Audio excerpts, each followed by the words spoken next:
Hi, this is Coach Mick, and I'd like to welcome you to part 2 of our 4-part series on doubles responsibilities. And today we're going to talk about the server's partner. Now remember, the number one job of the server's partner is to put pressure on the returner.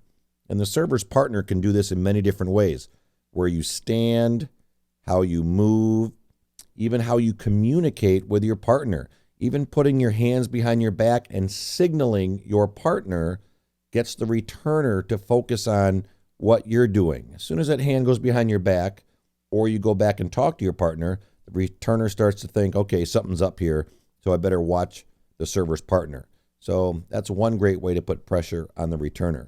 Now, your number one step here as the server's partner is to communicate with the server on where the server is going to hit the ball or hit the serve, because you need to know if the serve is hit to a particular area of the court, number one, where you're going to move, and number two, if the ball comes to you, what you're going to do with the ball. So you can pre-plan this out if you know where the server is going to hit the serve. If you don't, you're going to be more reactive. If you do, you're going to be more proactive. And in doubles or singles, if you can be proactive, the more you can do that, the better. Definitely, for sure.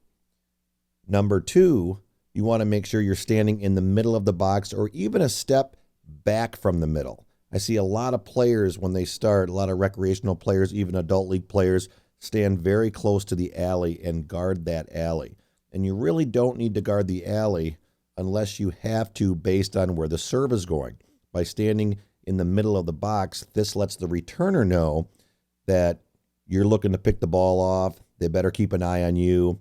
If they hit the ball to you, look out, things like that. If you're standing near the alley, all you're telling the returner server is, well, I got an easy return cross court, it looks like. So you want to make sure you stand in the middle of the box, but as the serve is hit, you're going to change your position, and we're going to talk about that next. And that's called number 3, moving with the serve.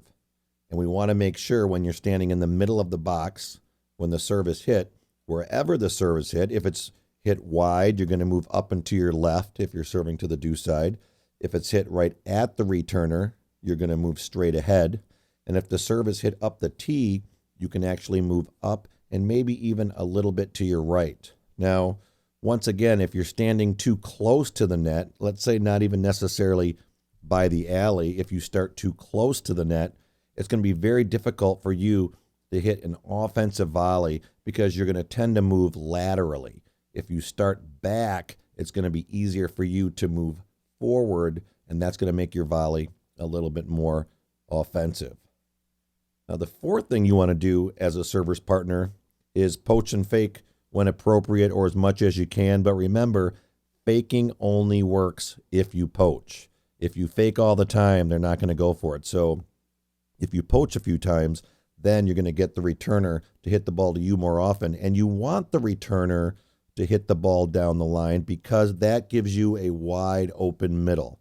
Now, if you poach, sure, you can hit the ball towards the other net person, but it does close that middle up once you start to move across the court. So if you can poach a few times and then throw in a fake and get the returner to hit to you, that's going to make it easier for you to hit that return down the middle. Now, number 5, you're going to want to make sure if you do not get the return to serve, you're going to want to make sure you move with the ball and you back up toward the tee if the return goes back to your partner. If you stay up at the net and the return goes back to your partner and your partner hits their shot to the opposing net person, now your middle is wide open. So it's going to be very important that once you realize that you can't get the return to serve, that you retreat back toward the tee to cover that middle. Plus, it gives you a little bit more time if the return or the returner's partner hits the ball to you. Well, I hope you liked video number 2 of our 4-part series on the server's partner.